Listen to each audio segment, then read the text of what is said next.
옆분과 인사합시다. 성공합시다.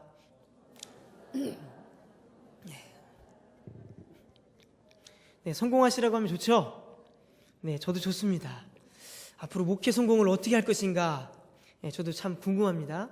하나님께서 예비해 두신 그 자리가 있겠지만 그것을 놓고 참 기도하고 있습니다.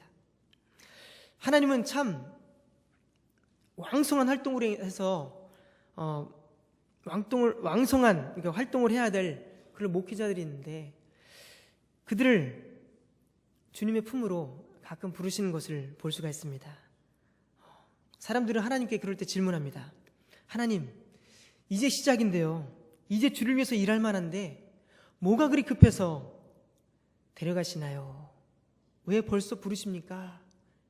라고 이야기합니다. 이런 일들이 왕왕 있습니다. 작년에는 저희 교회 후원 선교사셨던 조지기 선교사님께서 하나님의 부르심을 받았습니다.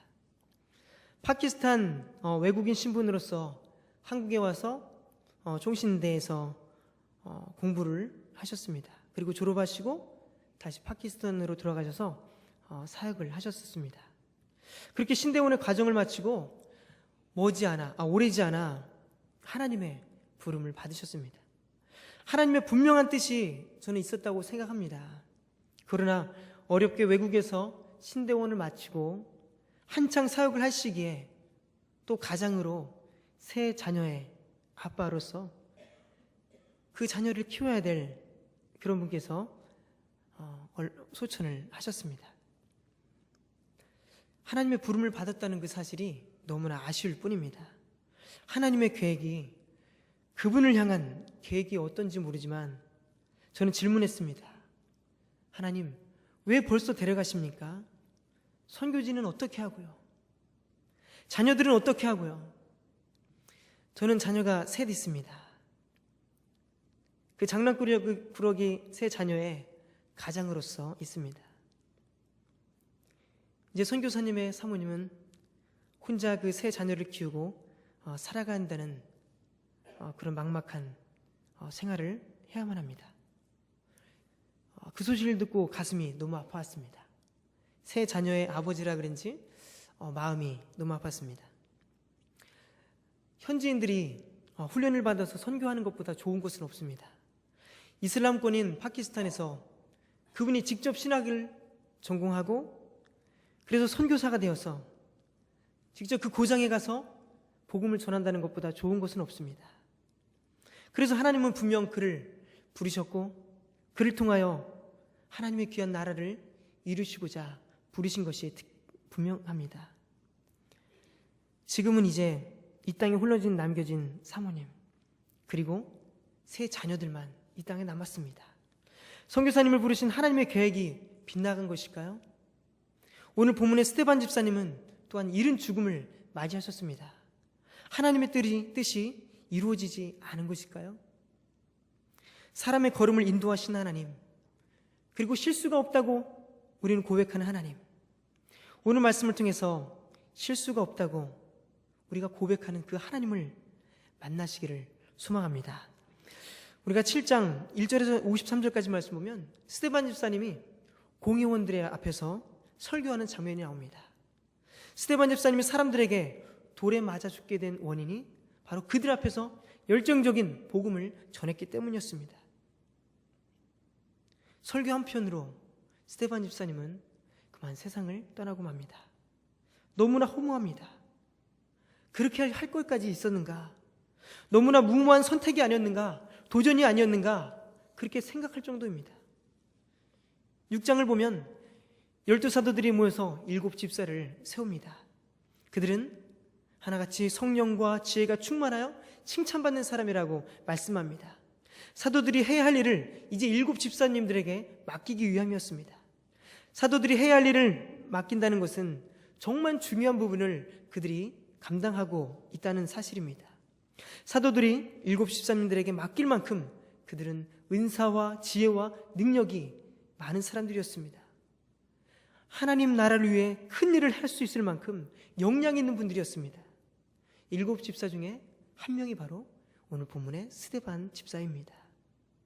그렇게 일할 수 있는 사람, 아직 주를 위해서 할 사역이 많음에도 불구하고 그렇게 안타깝게 아쉬운 마음으로 예루살렘 초대교회는 스데반 집사님을 주님 품으로 떠나보내야 했습니다.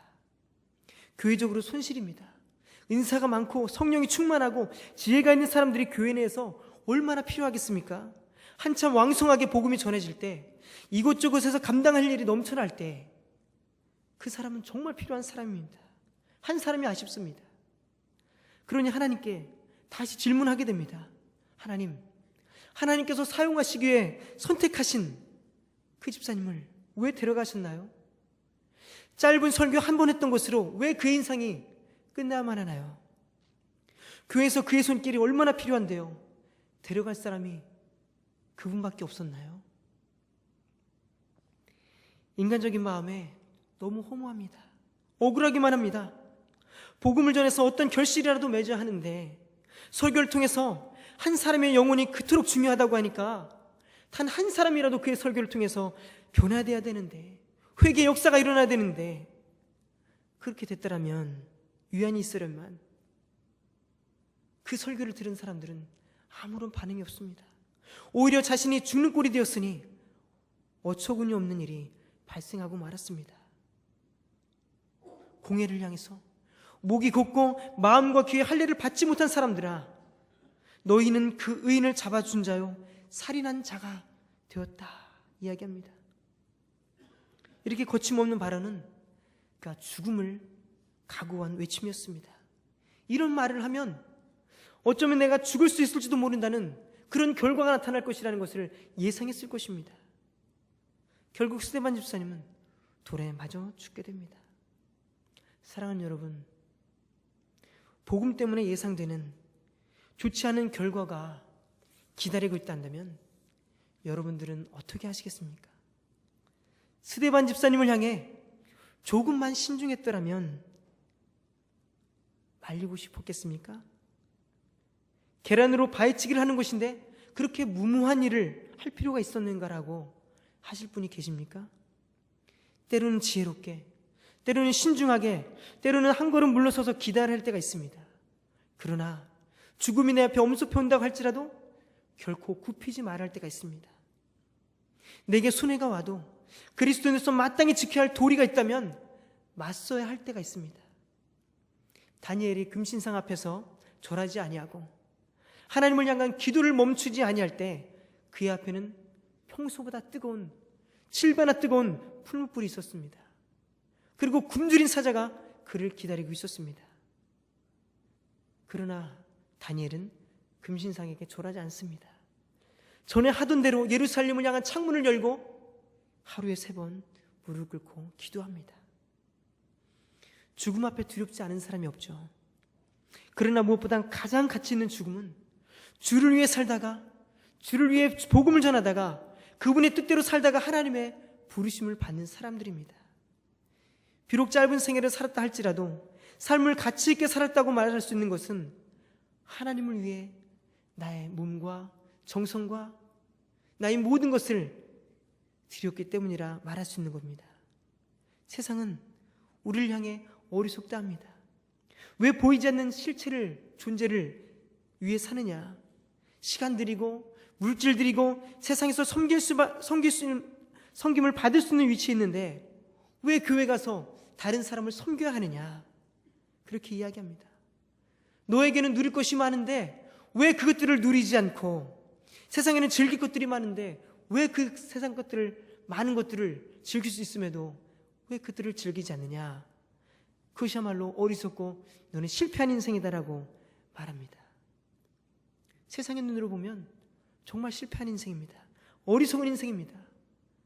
노후를 위해 준비해야 되는데, 그래서 적금도 들어야 되고 아껴야 되고 아이들을 키우려면 이곳저곳 쓸 것이 많은데 아껴도 부족한데 교회에 헌금 낸다는 것은 세상 사람들에게는 정말 어리석은 일들입니다.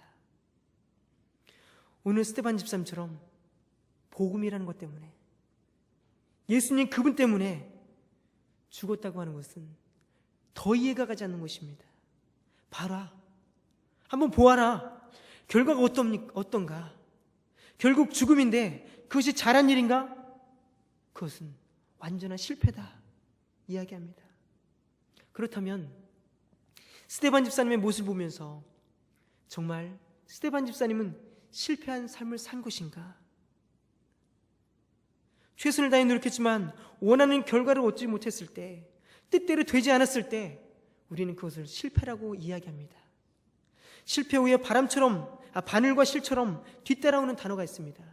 그것은 좌절과 절망과 허탈과 빈곤과 그리고 죽음입니다.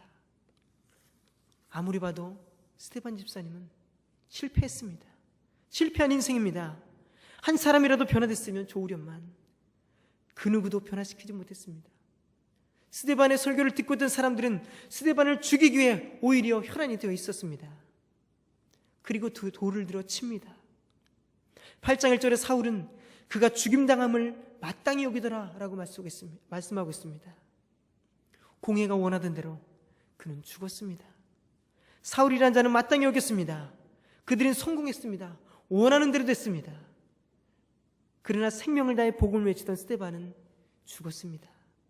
마음의 찜을 받아서 그들이 통일할 것이라는 작은 기대마저 스데반 집사님은 철저히 외면을 당했습니다. 실패한 인생입니다. 그러나 우리가 주목할 것은 바로 그것이 실패한 것인가 하는 것입니다. 56절 말씀 보면 말하되 보라 하늘이 열리고 인자가 하나님 우편에 서신 것을 보노라 한대라고 말씀합니다. 성경 곳곳에서는 주님께서 하나님 보좌 우편에 앉아 계신다 말씀합니다. 돌에 맞기 전에 위급한 상황 가운데 죽음을 앞두고 있는 그 현장 가운데 주님은 그와 함께 하셨습니다. 주님의 시선이 스데반 집사님을 향해 있었습니다. 스데반을 향한 주님의 특별한 관심을 나타내는 것이 아니겠습니까? 자신이 생명을 걸고 증거했던 그 주님께서 하나님 우편 보좌에 일어서서 자신을 바라보았기 때문에 결코 두렵지 않았습니다. 죽는 것이 두렵지 않았습니다.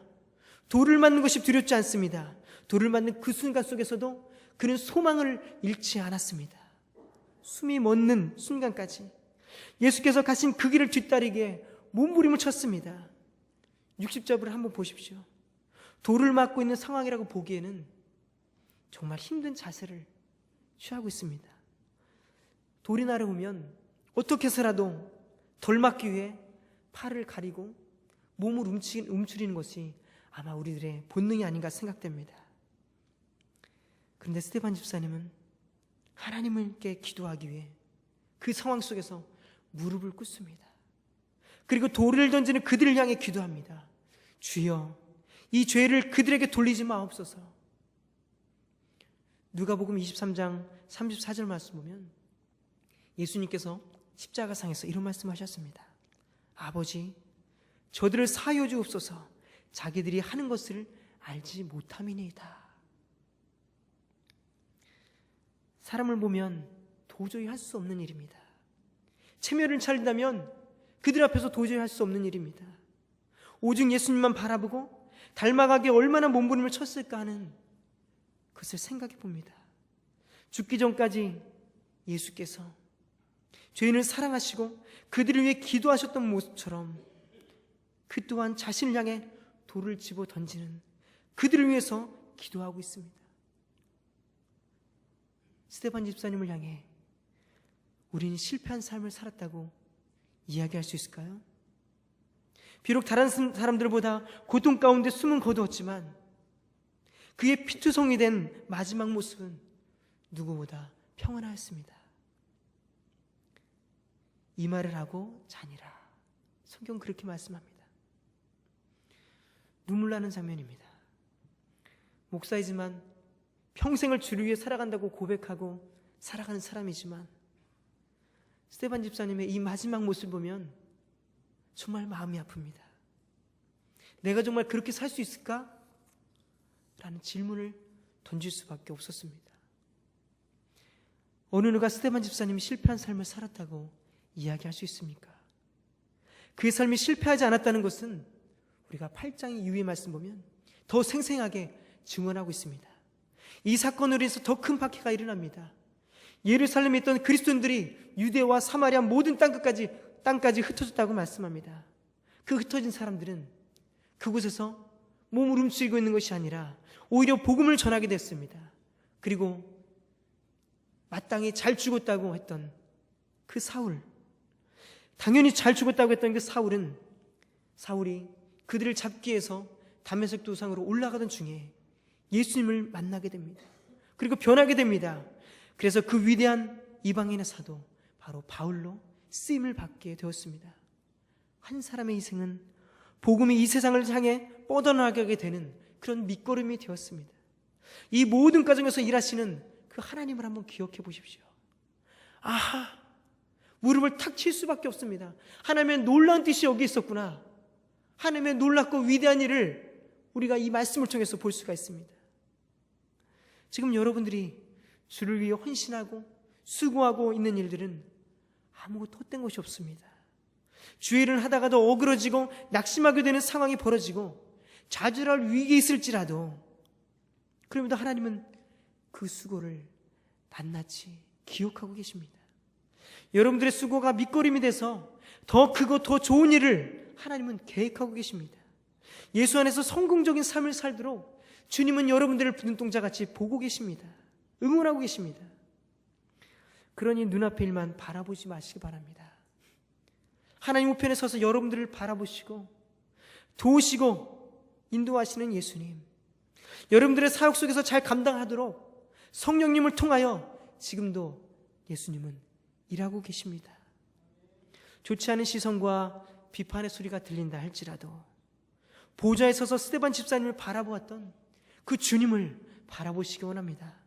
그분의 계획은 분명하고 실수가 없기 때문에, 그리고 견디기 힘든 일일지라도 주님은 여러분들과 제가 이겨낼 수 있도록 주님은 여러분들을 믿고 있습니다. 새벽 예배 때 나오는 경음악 중에 하나님은 실수하지 않으신다는 찬양이 있습니다.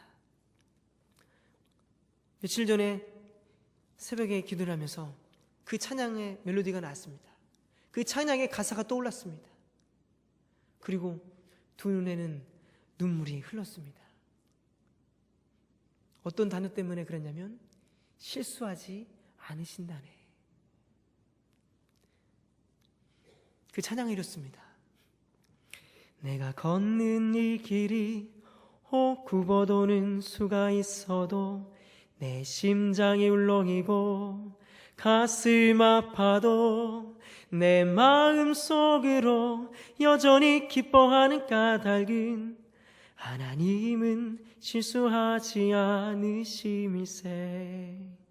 내가 세운 계획이 혹 빗나갈지 모르며 나의 희망 덧없이 쓰러질 수 있지만 나 여전히 인도하시는 주님을 신뢰하는 까닭은 주께서 내가 가야 할 길을 잘 아심일세. 이런 찬양이죠. 하나님은 실수하지 않으십니다. 여러분들의 계획이 주 앞에서 많은 일들을 행할 때 비록 여러분들에게 빗나가는 것 같을지 모르지만, 우리의 희망이 끝나는 것 같을지 모르지만, 쓰러질 것 같이 생각할지도 모르지만, 그래도 하나님은 여러분들을 여전히 붙들고 계십니다. 여러분들이 하나님을 신뢰하신다면 분명 하나님께서는 여러분들을 통한 귀한 하나님의 나라를 이루어 가시는 것을 마다하지 않으실 것입니다. 여러분들이 가는 길이 비록 굽을지라도 좁을지라도 하나님만 의지하십시오.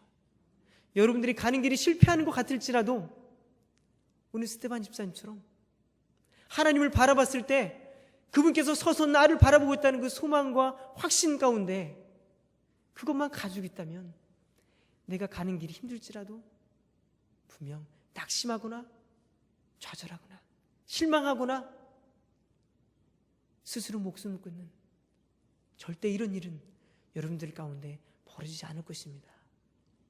하나님이 실수하지 않습니다. 여러분들이 실패했다고 생각할 때 주님만 붙드십시오. 여러분들을 사랑하시고 여러분들을 눈동자같이 보호하시는 그 주님만 붙드시기를 바랍니다. 그렇다면 여러분들 삶 가운데 하나님의 놀라운 축복이 늘 함께 하실 것입니다. 기도하겠습니다.